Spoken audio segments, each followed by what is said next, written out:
नहीं होती तो ये हमारे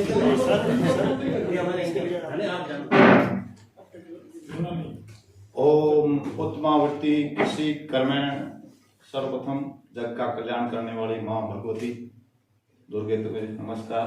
आज के इस कार्यक्रम में मेरे प्रेरक हम सब हजारों युवाओं के आदर्श आदरणीय देवी सिंह जी साहब आज के कार्यक्रम की अध्यक्षता कर रहे हैं। वाइस चांसलर श्री अरुण कुमार जी, आपको मेरा प्रणाम। और मंच पर उपस्थित सभी सम्मानीय आदरणीय दया साहब का, नैना जी मैम का, और आज के इस समापन समारोह में उपस्थित मेरे परिवार के सदस्य, समस्त किसान भाइयों का सभी का नमस्कार स्नेह। जैसा कि अपना परिचय दो, कहां से हो? तो हम अगली बात थोड़ा कर रहे हैं। मेरा नाम भगवान सिंह है। मैं जैसलमेर के बॉर्डर क्षेत्र के जोगा गांव से निवास कर रहा हूं। मैं एक पशुपालक हूं। पशुपालक के साथ में मैं एक व्यवसायी भी हूं। पशुपालक इसलिए मैंने आपको बताया, मेरी फैमिली है जो कंप्लीटली पशुपालक पर निर्भर है। आप थोड़ा अचंभा करेंगे, मेरे पास 750 भेड़ बकरी है। और जिनके पास 20 से 25 भेड़ बकरी है उनको लगता होगा कि भाई 750 भेड़ बकरी कैसे हैंडल करते होंगे। तो जो भी बंधु जैसलमेर से है, अगर बाड़मेर बीकानेर से है, तो उनको तो अच्छे से पता होगा। वैसे मैं आपको बताना चाहता हूं, आज से ठीक 7 दिन पहले हमारी एग्रीकल्चर यूनिवर्सिटी व कृषि विज्ञान केंद्र बीकानेर के संयुक्त तत्वाधान में अपनी इस यूनिवर्सिटी में ट्रेनिंग का प्रोग्राम आयोजित किया गया। तो जैसे ही मैं सबसे पहले आया तो अधिकतर किसानों से मैं मिला। आपको महोदय जी निवेदन ये है कि मैंने जैसे इनसे मिला तो काफी लोग ये बोल रहे थे कि भाई बकरी व भेड़ पालन की क्या ट्रेनिंग लेंगे। रियलिटी बता रहा हूं सर। तो अब क्या ट्रेनिंग लेंगे? हम तो जैसे छोटे थे तब से बच्चों के साथ में खेल रहे हैं, बकरी के बच्चों के साथ खेल रहे हैं, लेकिन आज ही वही जो लोग हैं वही ये बोल रहे हैं कि ये ट्रेनिंग हमारे लिए कितनी महत्वपूर्ण है। आपको मैं बताना चाहता हूं कि ट्रेनिंग में ये सिखाया गया कि पाला एक होता है, जो बेल का जो पाला होता है, उसको नीचे न चलाकर ऊपर क्यों चलाया जाता है। एक जो नीम की जो अपन पत्ती झड़ जाती है, उसको अपन झाड़ू में या फिर जलाने की तुलना में उसको अपन कैसे यूज करके अपने पशुओं को बढ़ावा दे सकते हैं। ऐसी छोटी छोटी हजारों चीजें बताई गई। मान लो कहते हैं एक मेढक होता है ना, मेढक वो जब कुएं में होता है तो उसको लगता है कि मैंने पूरा संसार देख लिया है। जैसे ही उसको बाहर निकाला जाता है तो उसको पता करता है भाई संसार छोटा सा नहीं है।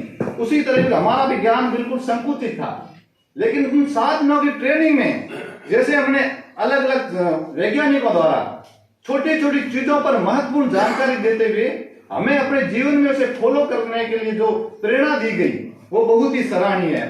मैं और समस्त इस किसान भाइयों की ओर से आदरणीय दया साहब का व आदरणीय डॉक्टर शंकर जी व इनकी टीम का बहुत बहुत धन्यवाद देता हूँ। बहुत धन्यवाद देता हूँ।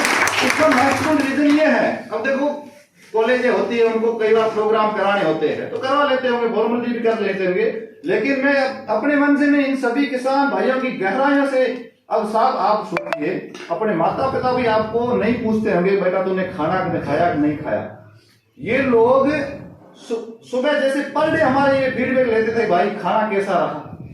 समय का विशेष ध्यान रखते थे। भाई किसान 10 बजते किसान की जो ट्रेनिंग शुरू हो रही है तो आधा घंटा पहले सभी को सूचना तो देते ही देते थे। खुद व्यक्तिगत उस हमारे किसान भवन में आते थे और इनवाइट करके लाते थे ट्रेनिंग में चलिए। इससे महत्वपूर्ण और इससे ज्यादा कौन प्रयास कर सकता है। तो समस्त किसान भाइयों की ओर से मैं जो भी आयोजक कमेटी है उनका गहराई से धन्यवाद ज्ञापित करता हूं। और आग्रह ये रहेगा कि जो भी अपने को ट्रेनिंग में सिखाया गया है, हम सब आप सभी को विश्वास दिलाते हैं। हम जब बैठते हैं ना चर्चा करते हैं, ये चर्चा चलाते हैं कि कौन कौन इस फील्ड में आगे जाएगा, तो 80 से 90% ये लोग ये बता रहे हैं कि हम किसी के लिए पशुपालन में बकरी और भेड़ का फार्म स्टार्टअप करेंगे। चाहे हम फॉर्म बड़े लेवल पर नहीं कर पाए, लेकिन 5 से 25 तक बकरियां जरूर रखेंगे साहब, क्योंकि ये बोलते बकरी गरीब का गाय है। तो इसका सेटअप हम कंप्लीट करेंगे। और इन्होंने मैं ये भी विश्वास दिलाया है, आदरणीय मंत्री साहब को बताना चाहता हूं कि आप टोटल जितने भी हमारे यहाँ वैज्ञानिक आए, टोटल ने अपना नाम विद कॉन्टेक्ट नंबर शेयर किए हैं। उन्होंने ये बताया आज आप हमें कभी भी कॉल कर सकते हो, हम आपके लिए 24/7 और अवेलेबल है। इससे बड़ी सहयोग की भावना क्या हो सकती है? बोलते हैं ना कि वसुधैव कुटुंबकम, तो ये एक अपना भाव है वसुधैव कुटुंबकम का। तो इसमें वसुधैव कुटुंबकम का भाव है और पारिवारिक जो भाव हमें मिला, इनके लिए पूरी यूनिवर्सिटी। आपने पहले भेड़ फाली भी आपको जानकारी है, उसमें ट्रेनिंग के अंदर आपको विशेष क्या नई चीज मिली है जिससे आपको लगता है? मैंने एक छोटा सा उदाहरण दिया था, साहब को निवेदन करूंगा। हम जो पाला है वो नीचे डाल के चराते थे, लेकिन उन्होंने बताया कि ऊपर चरवाना चाहिए। उसका रीजन है, उसका साइंटिफिक इफेक्ट है। पाले को क्या करते हैं?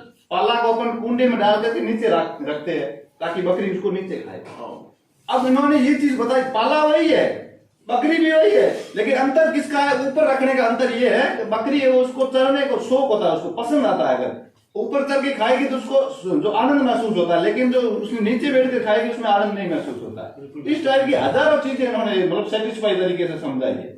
तो जो भी ट्रेनिंग में साथी बैठे थे उनको अच्छी तरीके से ये चीज समझ में आई और 100% हम सब इनको फॉलो करेंगे।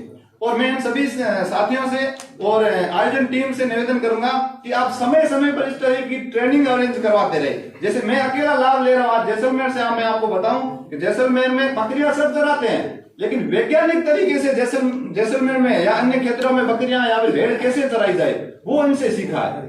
और आप नेक्स्ट टाइम आप ऐसी time to time training arrange करवाएंगे तो मैं अकेला ही नहीं, मेरा पूरा जैसलमेर, आपका पूरा बीकानेर, पूरा राजस्थान इस क्षेत्र में आगे बढ़ेगा और हम सबके लिए बहुत ही बड़ी उपलब्धि होगी। आप सभी का बहुत बहुत धन्यवाद। 2 मिनट में आपके लिए धन्यवाद सर।